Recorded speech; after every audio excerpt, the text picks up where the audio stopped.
మన యొక్క పరిశుద్ధ గ్రంథములో నుండి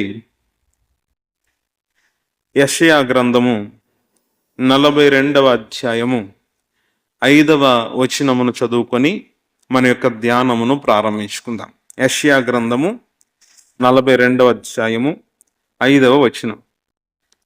ఆకాశములను సృజించి వాటిని విశాలపరిచి భూమిని అందులో పుట్టిన సమస్తమును పరిచి దాని మీదనున్న జనులకు ప్రాణమును దానిలో నడుచు వారికి జీవాత్మను ఇచ్చుచున్న దేవుడైన యెహోవా ఇలాగు సెలవిచ్చుచున్నాడు.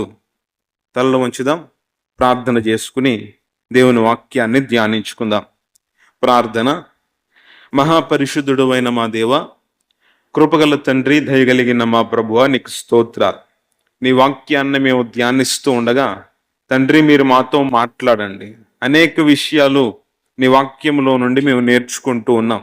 ఈరోజు కూడా తండ్రి, నీ యొక్క స్వభావమును గురించి మేము నేర్చుకోవాలని నీ వాక్యాన్ని పట్టుకుని ఎదురు చూస్తూ ఉండగా నిన్ను గురించి నీవే మాకు తెలియపరిచి తండ్రి, ఇంకా మరింత లోతుగా నీతో సహవాసము చేయడానికి తండ్రి, మరింత గట్టిగా నిన్ను హత్తుకోవడానికి, నీ కొరకే బ్రతకడానికి మాకు సహాయమును దయచేయమని ఈ సమయంలో మాతో సూటిగా మాట్లాడమని యేసు క్రీస్తు మహాపరిశుద్ధ నామమున అడిగి వేడుకునే ప్రార్థన చేస్తున్నాం పరమ తండ్రి, ఆమెన్. ప్రభు నామములో మీ అందరికీ శుభాభివందనములు తెలియచేస్తూ ఉన్నాం. ఈరోజు మనం నేర్చుకుంటున్నటువంటి అంశమును నేను మీతో చెప్పాను. దేవుని స్వభావము, ఆయన యొక్క సర్వాధికార క్రియలు. దేవుని స్వభావం ఏమిటి? ఒక్కొక్కరికి ఒక్కొక్క స్వభావం ఉంటుంది కదా. మరి దేవుని యొక్క స్వభావం ఏమిటి అంటే, దైవ గ్రంథంలో దేవుని యొక్క స్వభావము చాలా స్పష్టంగా బయలుపరచబడింది. మనం చాలాసార్లు చెప్పుకున్నాం.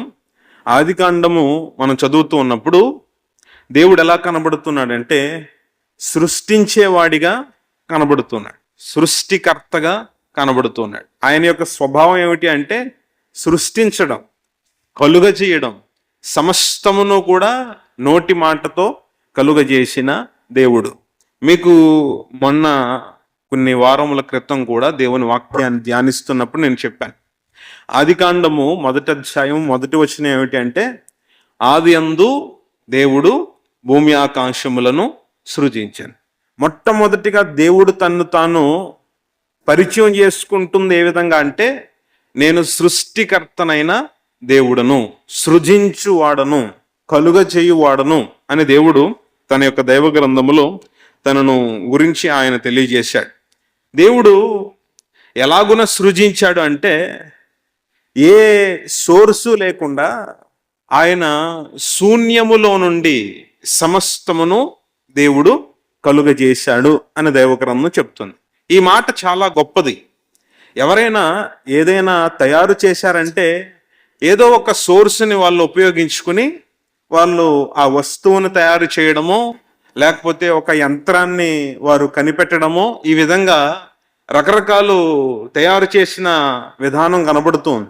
కానీ ఏమీ లేకుండా ఎవరైనా ఏమైనా చేయగలరా అంటే ఎవరు ఏమీ చేయలేరు. దేవుడిచ్చిన వాటినే మనం ఆ సోర్సెస్నే ఉపయోగించుకుని మనకు కావలసిన వాటిని మనం తయారు చేసుకుంటూ ఉన్నాం. కానీ దేవుడు అలాగూ చేయలేదు. ఎలా చేశాడు అంటే శూన్యము నుండి సమస్తమును ఆయన సృజించాడు అని దేవుని వాక్యంలో దేవుడు స్పష్టంగా తెలియచేస్తూ ఉన్నాడు. కాబట్టి మనం చేసేటటువంటి చిన్న చిన్న ప్రయత్నాలు దేవుని యొక్క అద్భుతమైన సృష్టి ఒకటి కాదు. మనకున్నటువంటి జ్ఞానము, దేవుని యొక్క జ్ఞానము ఒకటి కాదు. తర్వాత దైవ గ్రంథంలో చూస్తే ఆది యందు దేవుడు సమస్తమును సృజించడమే కాదు, నోవాహు కాలమునకు వచ్చేటప్పటికి, నోవాహు కాలములో అందరూ పాపము చేసి ఎవ్వరూ కూడా దేవుని కృపను ఉపయోగించుకోలేకపోతే, అందరూ జలప్రలయంలో చనిపోతే, భూమి అంతా నీటితో నిండిపోయి అలాగున కొన్ని నెలలు తరబడి అలా ఉండిపోతే, ఆ నీరంతా ఇంకిపోయిన తర్వాత మరలా ఈ భూమిని నివాసయోగ్యంగా దేవుడు మార్చాడు. తర్వాత ఈ ఒక్క కుటుంబములో నుండి మరలా భూమిని నిండించి మనిషిని ఆశీర్వదించిన దేవుడు, విస్తరింపజేసిన దేవుడు అని దైవ గ్రంథంలో చూస్తాం. కాబట్టి దేవుడు ఎందుకు సృష్టించాడండి అని కొంతమంది ప్రశ్నిస్తారు. ఈ దైవ గ్రంథంలో నుండి మనం మాట్లాడుతూ ఉన్నప్పుడు దేవుడు మనిషిని సృష్టించాడు, తన చేతులతో చేసుకున్నాడు, జీవాత్మను ఊదాడు, ఇలా సువార్త ప్రకటించినప్పుడు దైవ గ్రంథంలో ఉన్నటువంటి మొట్టమొదటి సృష్టి వృత్తాంతమును గురించి ప్రకటిస్తూ ఉంటారు. ప్రకటించినప్పుడు అసలు దేవుడు మనిషిని ఎందుకు సృష్టించాలండి అని అడిగేటటువంటి కొన్ని ప్రశ్నలు ఉంటాయి. ఎందుకు సృష్టించాడు మనిషిని? ఎందుకు దేవుడు ఈ సమస్తాన్ని సృష్టించాడు అంటే, దేవుడు, దేవగ్రంథం చెప్తుంది, దేవుడు జీవమై ఉన్నాడు. దేవుడు ఏమై ఉన్నాడు? దేవుడు జీవమై ఉన్నాడు. జీవమై ఉన్న దేవుడు జీవాన్ని ఉత్పత్తి చేయకుండా ఉండలేకపోయాడు. దేవునికి స్తోత్రం, హల్లెలూయా. కాబట్టి దేవుడు తన యొక్క జీవాన్ని మనకిచ్చాడు. ఇచ్చి మనుషుని కోసం, మనుషుని భూమి మీద ప్రవేశపెట్టక ముందే, ఆయన జీవాత్మ ఊది జీవిగా ఆయన చెయ్యకముందే మనిషికి కావలసినటువంటి భూమిని, ఆకాశమును, అందలి సమస్తమును, మొక్కలను, అలాగే జీవులను సృజించిన తర్వాత, మనిషికి కావలసిన వాటి అన్నిటినీ సమకూర్చిన తర్వాత చివరిగా దేవుడు ఏం చేశాడంటే మనిషిని చేశాడు. తర్వాత ఆయన విశ్రాంతి తీసుకున్నాడని దైవ గ్రంథంలో మనం చూస్తున్నాం. కాబట్టి సృష్టి కార్యములో దేవుని స్వభావము బయలుపరచబడింది. ఆయన జీవమై ఉన్నాడు గనుక ఆయన జీవాన్ని ఉత్పత్తి చేశాడు. అది దేవుని యొక్క స్వభావము. ఇది మొదటి విషయం. తర్వాత రెండవ విషయం ఏమిటంటే, సమస్తాన్ని నడిపిస్తూ ఉన్నటువంటి వాడు, నిర్వహిస్తూ ఉన్నటువంటి వాడు దేవుడు అని దైవ గ్రంథం చెప్తుంది. ఏదైనా ఒక పని చేసి తర్వాత దాన్ని మధ్యలోనే విడిచిపెట్టేస్తూ ఉంటారు చాలామంది. కానీ దేవుడు అలా విడిచిపెట్టేసేవాడు కాదు. సమస్తాన్ని సృష్టించాడు, మనిషిని అందులో పెట్టాడు. పెట్టి తర్వాత ఏం చేస్తున్నాడంటే ఈ సృష్టి అంతటినీ కూడా ఆయన నిర్వహిస్తున్నాడు. ప్రతిరోజు సూర్యుడు ఉదయిస్తున్నాడు అంటే ఈ భూమి తన యొక్క కక్షలో తిరుగుతూ ఉంది అంటే, ఋతువులు సరిగా వస్తున్నాయి అంటే, దేవుడు తన యొక్క సర్వాధికారాన్ని బట్టి సమస్తాన్ని నిర్వహించుచున్నాడు అని దైవ గ్రంథంలో వ్రాయబడింది. అన్నిటి చూడండి, దైవ గ్రంథంలో కొలస్సీలకు రాసిన పత్రికలో 1వ అధ్యాయం 17వ వచనంలో, ఆయన అన్నిటికంటే ముందుగా ఉన్నవాడు, ఆయనే సమస్తమునకు ఆధారభూతుడు. అన్నిటికంటే ముందు ఆయన ఉన్నాడు, అన్నిటినీ కూడా ఆయన కలుగు చేశాడు, అన్నిటికీ ఆధారమై ఉన్నాడు. తర్వాత హెబ్రీయులకు రాసిన పత్రికలో 1వ అధ్యాయం 3వ వచనంలో ఆ వచనం మధ్యలో ఒక మాట ఉంటుంది. ఏమిటంటే, ఆయన తన మహత్తు గల మాట చేత సమస్తమును నిర్వహించుచు. ఆ మాటను మీరు అండర్లైన్ చేసుకో. దేవుడు తన యొక్క మహత్తు గల మాట చేత సమస్తమును కూడా నిర్వహిస్తున్నాడు అని దైవ గ్రంథం చాలా స్పష్టంగా చెప్తుంది. ఒకసారి కనుక ఆయన చేతిని ఆయన వెనక్కి తీసుకుంటే ఈ సృష్టి అంతా కూడా అస్తవ్యస్తం అయిపోతుంది, అంతా కూడా నాశనం అయిపోతుందని దైవ గ్రంథం చెప్తుంది. ఎందుకంటే దేవుడు నడిపించకపోతే ఇది క్రమంగా నడిచేది కాదు.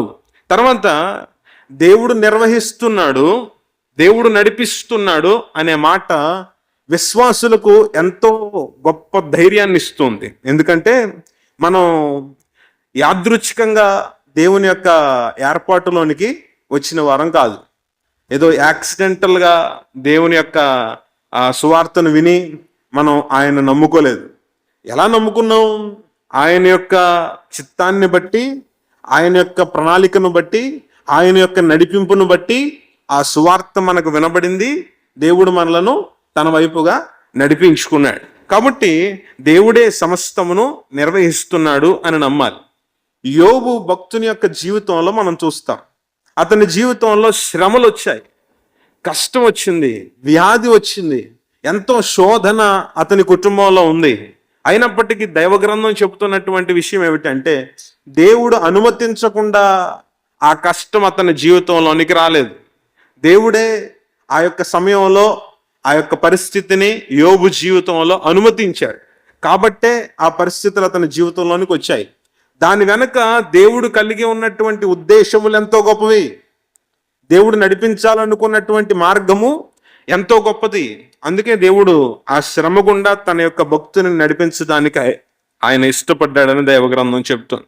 రోమిలికి రాసిన పత్రికలో 8వ అధ్యాయం 28వ వచనంలో ఒక మాట ఉంటుంది. ఈ మాట చదివితే మీకు బాగా ఈ విషయం అర్థమవుతుంది. ఏమిటంటే, కాబట్టి దేవుణ్ణి ప్రేమించు వారికి, అనగా ఆయన సంకల్పము చొప్పున పిలువబడిన వారికి మేలు కలుగుటకై సమస్తమును సమకూడి జరుగుచున్నవి.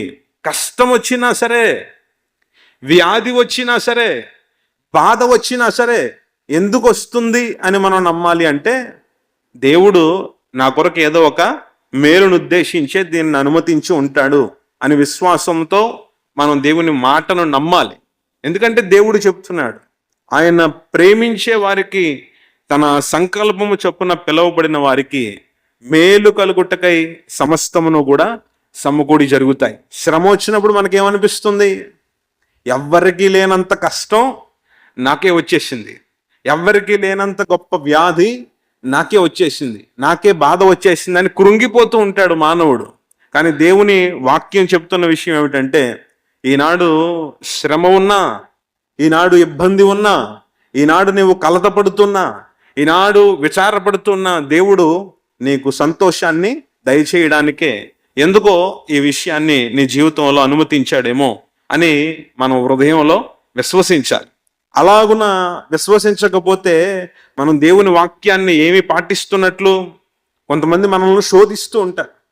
ఆ శోధించినటువంటి ఆ సమయంలో మనకేమనిపిస్తుంది? నేను ఎంతో యథార్థంగా బ్రతుకుతున్నాను, నేను ఎంతో రోజు ఆ వాక్యం చదువుతున్నాను, ప్రార్థన చేసుకుంటున్నాను, అయినా సరే నా చుట్టూ ఉన్నటువంటి మనుషులు నన్ను శోధిస్తూ ఉన్నారు, ఎందుకు ఈ బ్రతుకు అనేటటువంటి పరిస్థితికి, నిరుత్సాహానికి చాలా మంది గురవుతూ ఉంటారు. కానీ దేవుని వాక్యం చెప్తోంది, దేవుడు తన యొక్క చిత్త ప్రకారమే అనుమతిస్తూ ఉన్నాడు. ఒకసారి మీకు చెప్పాను, ఒక ఉదాహరణను మీకు తెలియజేశాను. యోసేపు జీవితాన్ని మనం చూసాం. యోసేపు జీవితంలో నేను అనుకున్నది బాగా జరిగింది, నేను ఇలా ఆశపడ్డాను, నాకు ఇలా జరిగింది అనుకోవడానికి ఏది లేదు. బాల్యము నుండే తండ్రి దగ్గర ఉన్నటువంటి కొంతకాలమే సంతోషంగా జీవించాడేమో కానీ తర్వాత తన యొక్క జీవితంలో ఎన్నో శ్రమలు, ఎన్నో ఇబ్బందులు, ఆ శ్రమల గుండా వెళుతూ ఉన్నప్పుడు యోసేపు నిరుత్సాహపడలేదు.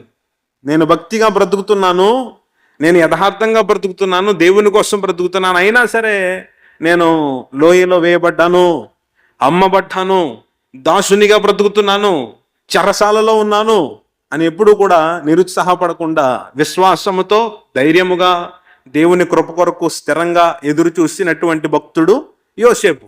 యోసేపు జీవితంలో సంతోషంగా ఉన్నటువంటి సమయం చాలా తక్కువ. కానీ చివరికి వచ్చేసరికి ఇతను ఒక్కడే ఆ కష్టాన్ని ఎదుర్కోవడం ద్వారా తన కుటుంబం అంతా కూడా పస్తులతో ఉండకుండా, ఆకలితో చనిపోకుండా ఆ కరువు కాలంలో ఆ కుటుంబాన్ని కాపాడుకోవడానికి యోసేపుకు దేవుడు అవకాశం ఇచ్చాడు. దేవునికి స్తోత్రం. కాబట్టి మన జీవితంలో వస్తున్నటువంటి శ్రమలు, వస్తున్నటువంటి ఇబ్బందులు ఎందుకు వస్తున్నాయో కొన్నిసార్లు మనకు అర్థం కాదు.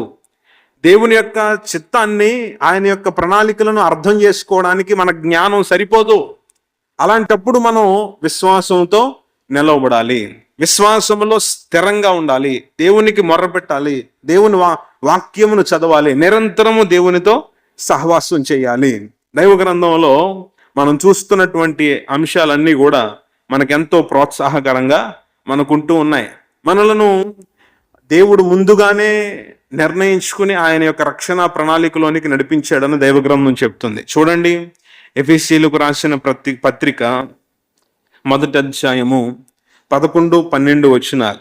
ఎఫెసీయులకు రాసిన పత్రిక 1వ అధ్యాయము 11-12 వచనాలు. మరియు క్రీస్తునందు ముందుగా నిరీక్షించిన మనము తన మహిమకు కీర్తి కలుగ చేయవలనని దేవుడు తన చిత్త ప్రకారమైన సంకల్పమును బట్టి మనలను ముందుగా నిర్ణయించి ఆయన యందు స్వాస్యముగా ఏర్పరచెను. ఆయన తన చిత్తానుసారముగా చేసిన నిర్ణయము చొప్పున సమస్త కార్యములను జరిగించుచున్నాడు. మన యొక్క యోగ్యత ఏమిటి? మన యొక్క గొప్పతనం ఏమిటి? మనలో ఉన్నటువంటి మంచితనాన్ని బట్టి, మనలో ఉన్నటువంటి యథార్థతను బట్టి దేవుడు ఏర్పాటు చేసుకున్నాడా, దేవుడు పిలిచాడా అంటే లేదు. ఆయన ఏర్పాటు చేసుకోవడానికి మనలో ఉన్నటువంటి ఏ గొప్ప లక్షణమో కారణం కాదు. అసలు మనం దేవుని ముందు నిలవబడితే మనలో ఏ గొప్పతనము లేదు, మనలో ఏ మంచితనము లేదు. ఆయన నీతిమంతుడు, ఆయన పరిశుద్ధుడు, ఆయన నిష్కల్మషుడు. అటువంటి దేవుని ముందు ఒక మానవుడు నిలిచినప్పుడు ఎలా ఉన్నాడు అంటే పాపముతోనే కనబడుతున్నాడు, అసహ్యమైనటువంటి కార్యములతోనే కనబడుతున్నాడు, తప్పిపోయిన వానిగానే కనబడుతున్నాడు, ఆజ్ఞను అతిక్రమించిన వానిగానే కనబడుతున్నాడు. మరి ఏముంది మనలో గొప్పతనం అంటే ఇదిగో వాక్యం చెప్తున్నటువంటి సమాధానం, మన యోగ్యతను బట్టి కాదు, ఆయన ఉచిత కృపను బట్టే మనం రక్షింపబడ్డాం. దేవుని రక్షణ, దేవుడిచ్చినటువంటి రక్షణ ఉచితంగా మనకివ్వబడింది. కాబట్టి నేను గొప్పవాడిని కాబట్టి రక్షించబడ్డాను అనుకోవడానికి లేదు. దేవుని కృపను బట్టి నేను రక్షించబడ్డాను.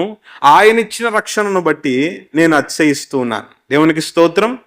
ప్రభువునందే మనం అతిశయిస్తున్నాం కానీ మన గొప్పతనాన్ని బట్టి, మనలో ఉన్నటువంటి యథార్థతను బట్టి, భక్తి జీవితాలను బట్టి కాదు.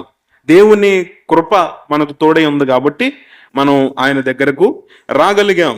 తర్వాత మనుషుల యొక్క సంకల్పములు విఫలమైపోయేటటువంటి అవకాశం ఉంది, కానీ దేవుని యొక్క సంకల్పము ఎన్నడూ విఫలము కాదు అని దైవ గ్రంథం చెప్తుంది.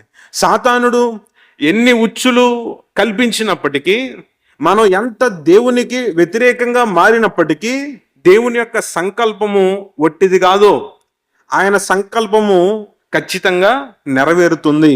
సాతాను కానీ మన యొక్క బలహీనతలు కానీ దేవుని యొక్క ప్రణాళికను మార్చలేవు అని దైవ గ్రంథంలో మనం చూస్తున్నాం. ఆయన యొక్క హస్తాన్ని, ఆయన యొక్క అధికారాన్ని ఏ ఒక్కరూ కూడా అడ్డుకోలేరు అని దైవ గ్రంథం చెప్తుంది.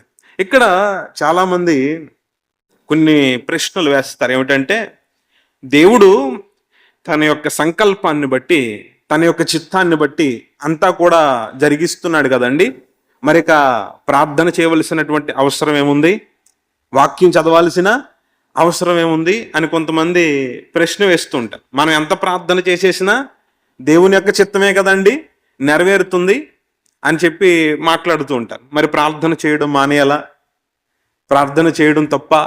దీని అర్థం ఏమిటి? దేవుని యొక్క చిత్తం నెరవేరుతుంది అంటే, ఆయన యొక్క చిత్తమే స్థిరమైనది అంటే మనం ప్రార్థన చేయకూడదని దాని అర్థం కాదు.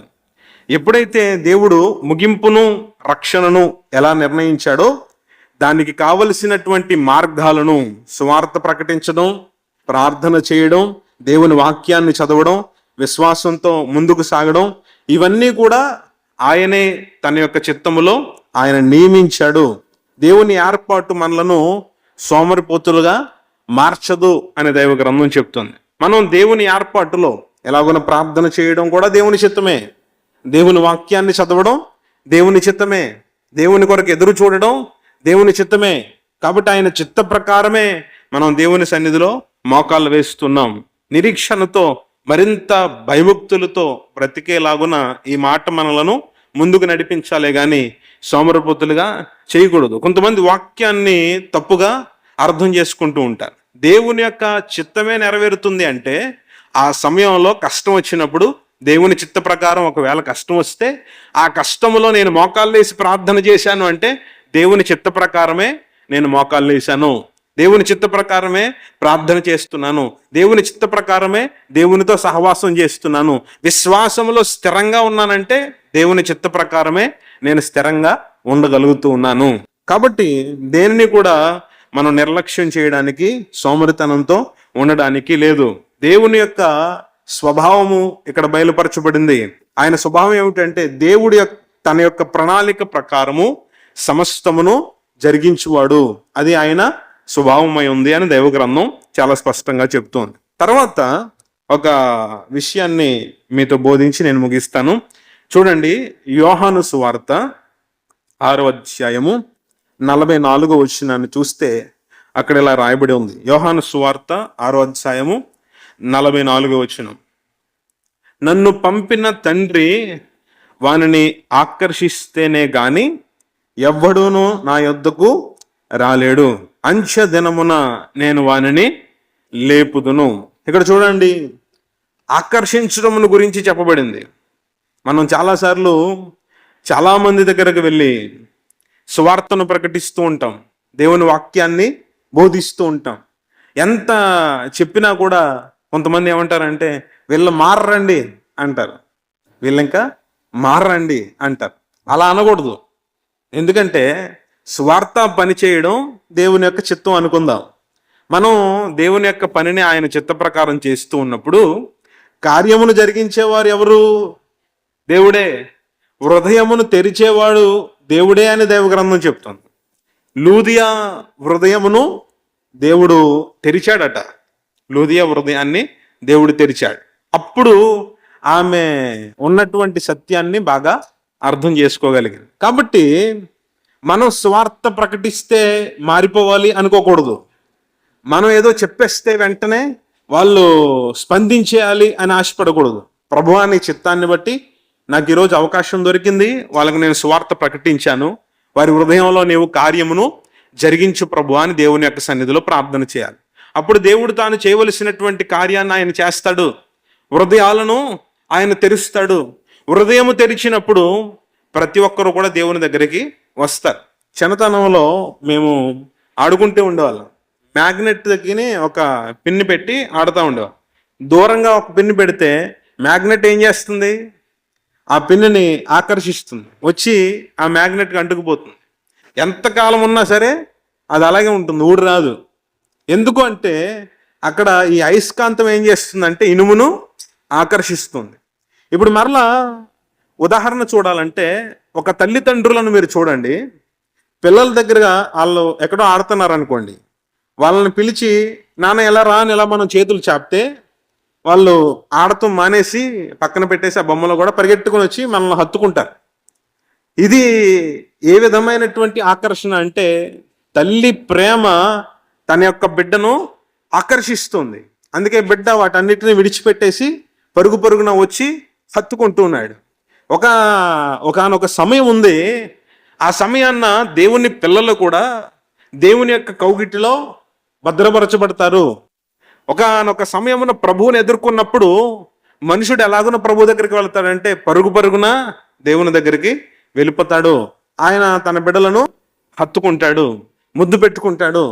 మంచిగా బ్రతికిన వారిని, యథార్థంగా బ్రతికిన వారిని బలా నమ్మకమైన మంచి దాసుడా అని దేవుడు మెచ్చుకుంటాడు. తప్పిపోయినటువంటి కుమారుని యొక్క ఉపమానంలో కూడా మనం చూస్తాం. ఆ కుమారుడు తప్పిపోయాడు, ఇష్టానుసారంగా బ్రతికాడు.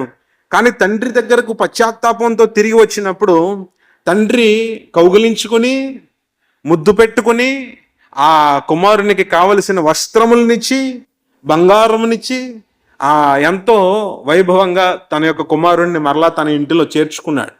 ఆ తండ్రి పరలోకపు తండ్రికి సాదృశ్యముగా ఉన్నాడు. తప్పిపోయినటువంటి కుమారులు పిల్లలకు, విశ్వాసులకు సాదృశ్యంగా ఉన్నారు. మనం తప్పిపోయాం.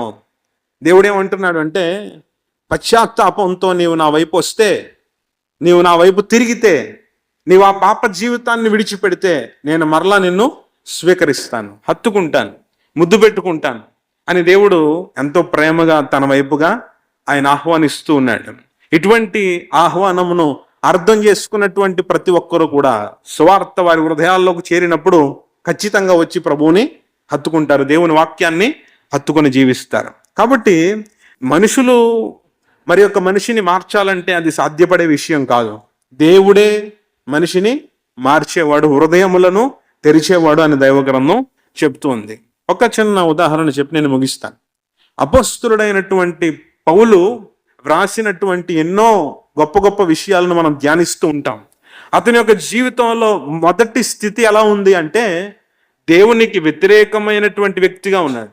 ఎంత వ్యతిరేకమైన వ్యక్తి అంటే ఒక వ్యక్తి క్రైస్తవుడు అని అతనికి కనబడితే అతన్ని చంపేసేటంత విరోధి, క్రైస్తవులను హింసించేటటువంటి వ్యక్తి, క్రీస్తుకు విరోధంగా బతికినటువంటి వాడు, ఏమాత్రము కూడా సువార్తను కానీ యేసయ్యను కానీ ఇష్టపడనటువంటి వాడు. అటువంటి వ్యక్తి ప్రభువు దర్శించినప్పుడు తన యొక్క జీవితాన్ని ఎంతలాగున ప్రభు వైపు త్రిప్పుకున్నాడు, ఎంతగా ప్రభు వైపుగా ఆకర్షించబడ్డాడు అనేది దైవగ్రంథంలో మనం ఆయన రాసినటువంటి పత్రికల్లో చూస్తాం. ఎంతో అధికారంతో ఉన్నాడు, సమృద్ధితో ఉన్నాడు, ధన సమృద్ధి ఉంది, అధికారం ఉంది, మంచి కుటుంబం ఉంది, మంచి హోదా ఉంది. అయినప్పటికీ కూడా ప్రభువుని తెలుసుకున్న తర్వాత అధికారాన్ని విడిచిపెట్టేశాడు. ఇంకా అక్కడ ఉన్నటువంటి తన యొక్క స్నేహితులను, బంధువులను, కుటుంబాన్ని, తనకున్నటువంటి ఆ సంపన్న స్థితిని విడిచిపెట్టేసి ప్రభువు కోసం వచ్చేశాడు అపోస్తులుడైనటువంటి పౌలు. సౌలు పౌలుగా మార్చబడినప్పుడు ఆ పాత జీవితంలో ఉన్నటువంటి వాటినన్నిటినీ విడిచిపెట్టేశాడు ప్రభువు కోసం. ఎలాగున బ్రతికాడు అంటే ప్రాంతానికి వెళుతూ సువార్త ప్రకటిస్తూ ఎంతో గొప్ప హోదాలో ఉండేటటువంటి వ్యక్తి ఏం చేస్తున్నాడు అంటే గుడారాలు కుడుతున్నాడు, టెంటులు కుడుతున్నాడు. ఎందుకు ఆ పరిస్థితి? కష్టాన్ని ఎవరు ఇష్టంగా స్వీకరిస్తారు అంటే దేవుని పిల్లలే. దేవునికి స్తోత్రం. ప్రభు కోసం కష్టాన్ని కూడా ఇష్టంగా స్వీకరించేవారే దేవుని పిల్లలు. అపోస్తులుడైనటువంటి పౌలు తన జీవితంలో కష్టం వస్తుందని తెలిసే దేవుని కోసం ఆ కష్టాలన్నిటినీ భరించడానికి సిద్ధపడ్డాడు. అతను ఆ అనుభవించినటువంటి కష్టాలను చెప్తా ఉంటాడు. ఒకసారి ఓడలో వెళ్తా ఉంటే ఓడ పగిలిపోయిందట. ఆహారం లేకుండా గడిపిన సందర్భాలు ఉన్నాయట. కొరడాలతో కొట్టబడినటువంటి పరిస్థితులు ఉన్నాయట. తరమబడినటువంటి పరిస్థితులు ఉన్నాయట. కాబట్టి ఒక వ్యక్తిని దేవుడు ఆకర్షిస్తే, తన వైపుగా ఆయన నడిపించుకుంటే, ఆయన తన యొక్క చిత్తానుసారంగా ఒక వ్యక్తిని ముందుకు ఆయన నడిపించడం ప్రారంభిస్తే, ఆ వ్యక్తి ఇక డబ్బును బట్టి నడవడు, హోదాను బట్టి నడవడు, ఈ లోకంలో ఉన్నటువంటి వేటిని ఆధారం చేసుకుని నడవడు. సమస్తానికి ఆధారభూతుడైన దేవుణ్ణి ఆధారం చేసుకుని అతడు ఎంతో గొప్పగా ముందుకు సాగుతాడు. కాబట్టి ఈరోజు మనం నేర్చుకుంటున్నటువంటి విషయం ఏమిటంటే, దేవుని యొక్క స్వభావం ఇది. ఆయన తన పిల్లలను తన వైపుగా ఆకర్షించుకునేటటువంటి దేవుడు. ఆయన సర్వ సృష్టిని కలుగజేసిన వాడు. తన మహత్తు గల మాట చేత సమస్తాన్ని నడిపిస్తూ ఉన్నవాడు. ఆయన చిత్త ప్రకారం నడిపిస్తూ ఉన్నవాడు. కాబట్టి మనం ఆయనకి లోబడాలి. ఈ రోజున దేవుని మందిరంలో నేనున్నాను, మీరున్నారు అంటే దేవుని యొక్క కృపను బట్టి, దేవుని యొక్క నడిపింపును బట్టి, ఆయన వైపుగా ఆయన ఆకర్షించుకొనబట్టి మనం దేవుని మందిరంలోనికి రాగలిగాం, సత్యములో మనం నిలవగలిగాం. కాబట్టి ఇట్టి గొప్ప భాగ్యాన్ని నిర్లక్ష్యం చేసుకోనకుండా మనమందరము ప్రభు కొరకు నమ్మకముగా ముందుకు సాగుదాం. అట్టి ఆశీర్వాదాన్ని దేవుడు మనందరికీ దయచేయనుగాక. ఆమెన్.